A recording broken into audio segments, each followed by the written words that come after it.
Lisaks kutselistele päästjatele ja merepäästjatele loovad Eestis turvalisust ka meie elanikud ise. Vabatahtlikud teevad ennetustööd, panustavad pääste- ja politseitöösse ning edendavad oma kogukonnas seltsielu. Kogu Eestit võrgustikuna katvad vabatahtlikud päästjad, merepäästjad, abipolitseinikud, naabrivalve liikmed ja teised aktivistid täiendavad kutseliste päästjate ja politsei- ja piirivalveameti kutseliste merepäästjate tegevust, seovad kogukonda ja jõuametkondi ning aitavad lahendada ja ennetada õnnetusi. Merepääste sündmuste arv kasvab aasta-aastalt. Merepääste ja otsingutööde arv on viimastel aastatel kasvanud, samuti on kasvanud hädas olnud inimeste ja päästetute arv.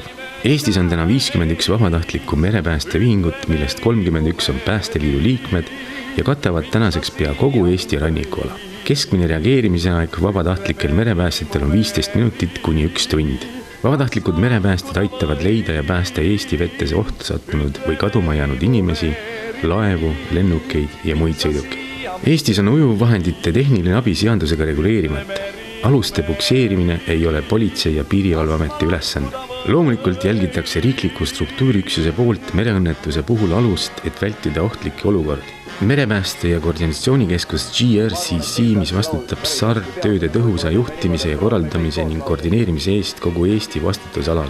Korrapidaja hindab olukorda, kui olukord sündmuskohal võib ohtlikuks muutuda, eeskätt päästetakse inimesed ja vajadusel osutatakse abi ka aluse pukseerimisel. Täna üha enam teostavad väikelaeva abi vabatahtlikud merepäästjad, veesõidukite mootoririike kütuse lõppemisel või madalikule sõidul. Seda loomulikult kokkuleppel aluse kapteniga ja kokkulepitud tasu eest, kuna igasugune pukseerimine ja aluse madalikult vabastamisega seondub vastutus, kulud ja riskid vabatahtlikule ühingule.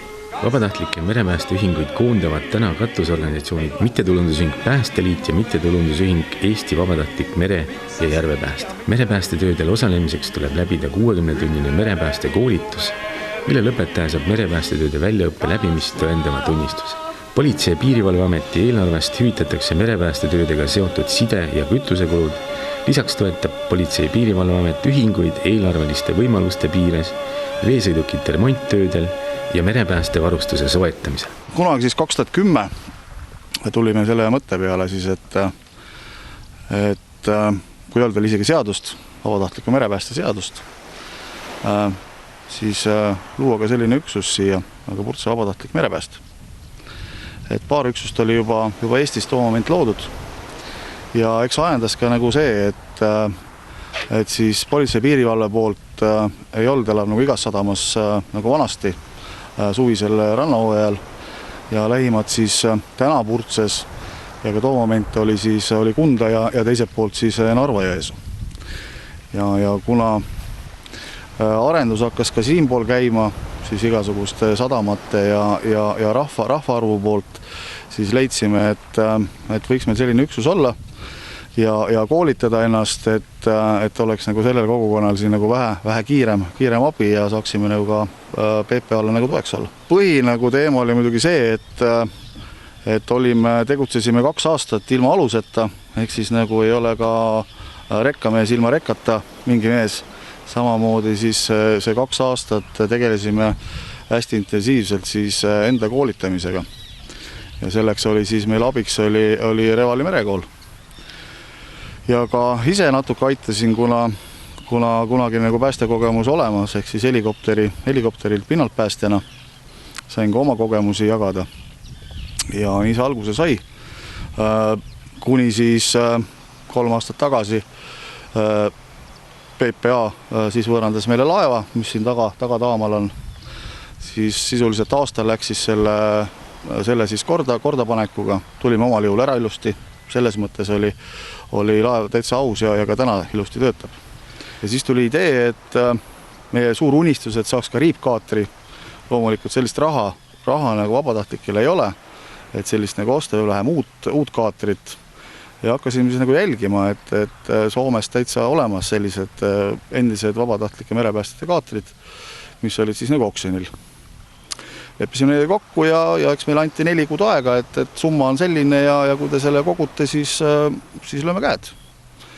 Ja siis tuli siuke uitmõte, et miks mitte panna sotsiaalmeediasse ja siukse teha kampaania, et annetage kogukonnale, et annetage siis kaatri jaoks raha. Meil oli väga uskusime, et äkki kui poole saame, et siis me poole leiame ise sealt kuidagi. Me võtame kas või laenu. ja üllatus, et jäi seal natukene nagu puudu ja ka PPA lõpuks tuli siis meile nagu appi ja täna on see kaater kodus. Täna me oleme valves, konkreetselt praegu oleme ka valves, meil on Politsei- ja Piirivalveametiga leping ja täna me oleme siis 40 minutiga peaksime nagu välja sõitma siit sadamast. Oleme seda aega muutnud, nädalavahetustel on teinekord 15 minutit, 30 minutit, reeglina nädala sees on 40 minutit. Et on SAR-REST selline süsteem, mida siis ka nagu Merevalvekeskus näeb ja seda on siis võimalik nagu muuta ka mobiiliäpi pealt, et kas panna kiirema reageerimisega või siis kui tõesti oled nagu tööl, siis tööandjaga täna nagu on paljudele nagu vastu tuld ja lubab ka nagu siis töölt ära selleks paariks tunniks. Tänaseni nagu ei ole väga probleemi, et see 30 minutit, siin kaugemalt on meil, kes on Sondast, kes on Uljastelt, on siis, kes on Kiviõlist, oma küla inimesed jõuavad 5 minutiga kohale siia. Ma julgen julgusega öelda, et ma olen väga ennetustööd teinud, et mitte ühtegi merepääste sündmust. See aasta siis samal päeval, kui avasime hooaja, maikuus siis paluti abi, siis väikelaeva abi mootoririkkega siit samast kõrvalt Liimala lahest, kus siis pukseerisime ära. Et selles mõttes on kas nüüd ennetustöö on kandnud vilja või inimesed on rohkem teadlikumad ja ei ole neid siinkandis õnneks õnnetusjuhtunud. Et 1. juuni tegime selle ürituse ja see tuli küll, selles mõttes tuli ta nagu koolide enda poolt. Et mis meil väga teretuld, et me ei reklaaminud seda ise välja, vaid palve tuli sealt poolt ja aeg oli õige, suplushooaeg oli hakkamas ja 120 last olid siis siin samas Purtse sadamas, et praegu me oleme Purtse jahtsadamas, olid kohal ja tagasiside oli väga positiivne, ka nii kaugele, et ka Kiviõli kool soovib meiega samasuguse ürituse teha siis sellel sügisel. Tänane päev koosnes siis praktilisest õppest, päästeparve madalikult lahti tõmbamisest ja siis kaatrini ja inimeste viimisest maale. Et sihukest praktilist õppet peab reaalselt tegema kogu aeg. Et nagu ohuolukordades juba on seda nagu õppida hilja. Täna oli kohal 7 merepäästet, kellest pooltel on ka 1.–2. aste ja osad lähevad nüüd augustikuus saavad ka 2. astme kursuse läbitud, siis saavad ka iseseisvalt merepäästeõppust juhtida. 1. aste ongi, et sa saad olla kaasatud merepääste juhtumitel, aga sa ei saa üksinda iseseisvalt seda juhtida, seda päästesündmust. Et 2. aste annab juba õiguse ja võimaluse siis ka ise selle juhtida seda meeskonda. Tegemist oli naiskodukaitsjatega, kellele me tegime praktilise merepääste õppepäeva. Siiamaani merepääste nagu kogemus neil puudus, et inimesed olid täiesti võõrad merest. Tundus, et neil meeldis. Kuulume katusorganisatsiooni Päästeliit.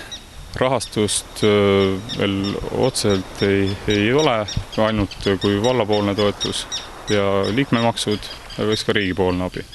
Et meil nagu teenuste ise ei ole osutanud, et meil teenusraha puudub. Et kõik, mis on kõik annetustest. Et väga suurt abi on pannud ka vald, kes meid toetab iga aasta. Ja ka Politsei- ja Piirivalveamet.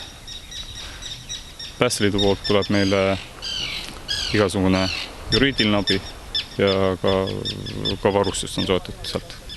Ma enda kohta võin öelda, et eks mul on see kiiks olnud juba mitukümmend aastat.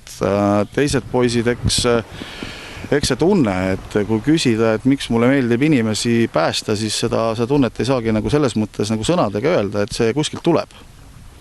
Ja see ei ole kindlasti hobi, kuna sul on kohustused, sul on lepingud, sul on oma pere, aga kui midagi juhtub, siis on kõik mehed kohal ja pärast küsida, et aga miks sa seda teed, siis keegi ei oskagi sellele vastata. See lihtsalt tuleb.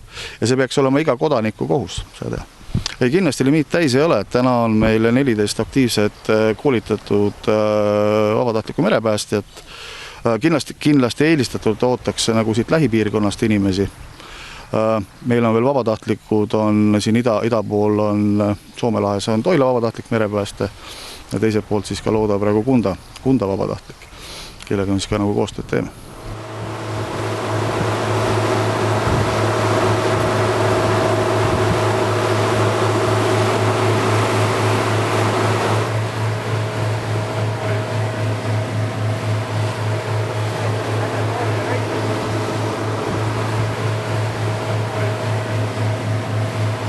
Merekultuuri aasta eesmärk on väärtustada Eesti mereajalugu ja osutada tähelepanu merega seotud traditsioonidele.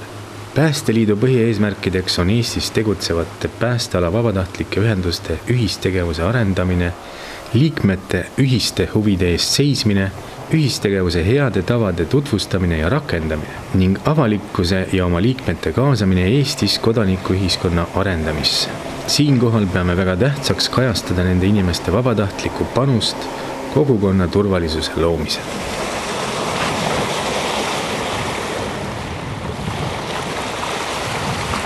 Kui sa tunned, et sul on samasugune kiiks sees nagu meilgi, siis võtta julgelt ühendust, kas siis sotsiaalmeedia kaudu või läbi PPA.